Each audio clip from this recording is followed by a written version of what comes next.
James Watson est une figure incontournable de la biologie moderne, reconnue pour sa contribution décisive à la découverte de la structure de l'ADN. Cette trouvaille a permis de nombreux progrès en biologie moléculaire, en génétique et en biotechnologie. La clarté de sa vision et son approche scientifique ont profondément marqué notre compréhension de la vie au niveau cellulaire. Toutefois, sa carrière et ses apports dépassent largement la découverte de la double hélice. Dans les années 1950, jeune chercheur à l'université de Cambridge, Watson s'intéresse à la question fondamentale de la génétique. Comment l'information génétique est-elle stockée et transmise d'une génération à l'autre ? Les scientifiques savaient que les gènes étaient portés par des molécules, mais leur nature exacte restait un mystère.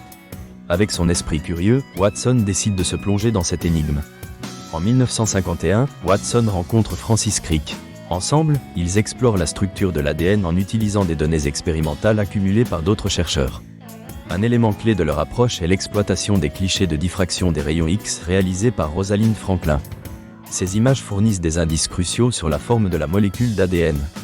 L'année 1953 marque un tournant décisif. Après des mois de travail acharné, Watson et Crick présentent leur modèle de la structure en double hélice de l'ADN. Leur article dans la revue Nature devient un jalon fondateur de la biologie. Il explique comment les bases azotées se perdent, ce qui permet de comprendre le mécanisme de la réplication de l'ADN. Cela signifie que l'ADN est à la fois un support d'information et un outil de reproduction. Cette découverte a des implications profondes, facilitant la compréhension des processus biologiques et des interactions moléculaires.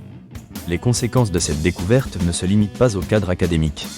La structure de l'ADN a ouvert la voie à de nombreuses applications en médecine. La compréhension de la séquence génétique humaine a permis d'importantes avancées dans le traitement des maladies génétiques. De plus, la biotechnologie a été transformée, notamment grâce à des techniques comme la réaction en chaîne par polymérase, qui permet l'amplification rapide des segments d'ADN, un outil essentiel dans la recherche moderne. Il est pertinent de mentionner le projet du génome humain, qui trouve en grande partie son origine dans les idées de Watson et Crick. Ce projet a permis d'identifier tous les gènes présents dans l'ADN humain, établissant des bases pour le développement de thérapies personnalisées. Cela illustre comment une découverte fondamentale peut engendrer des implications pratiques profondes. La carrière de James Watson ne s'arrête pas à cette découverte. En tant que cofondateur du laboratoire Cold Spring Harbor, il a joué un rôle clé dans la promotion de la recherche en biologie moléculaire et en génétique. Cet institut est devenu un lieu prééminent pour la recherche scientifique, attirant les meilleurs talents et contribuant à l'avancement des connaissances. Cependant, il est essentiel d'aborder les controverses entourant Watson et ses prises de position ultérieures. Au fil des années, il a fait l'objet de critiques pour des commentaires jugés inappropriés concernant la race et l'intelligence. Ces déclarations ont suscité un débat intense sur les responsabilités d'un scientifique et les implications durables d'affirmer des différences biologiques entre les races.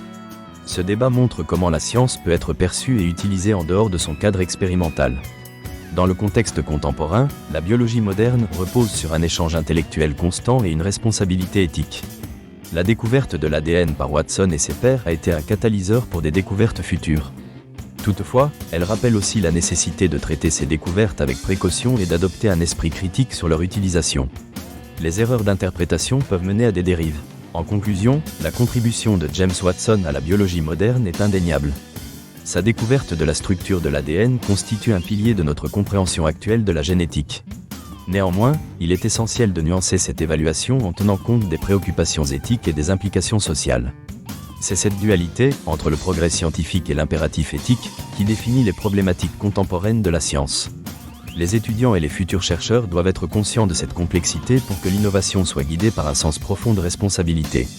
Le legs de Watson nous invite à examiner les conséquences de nos découvertes et à agir avec intégrité dans la quête de la connaissance.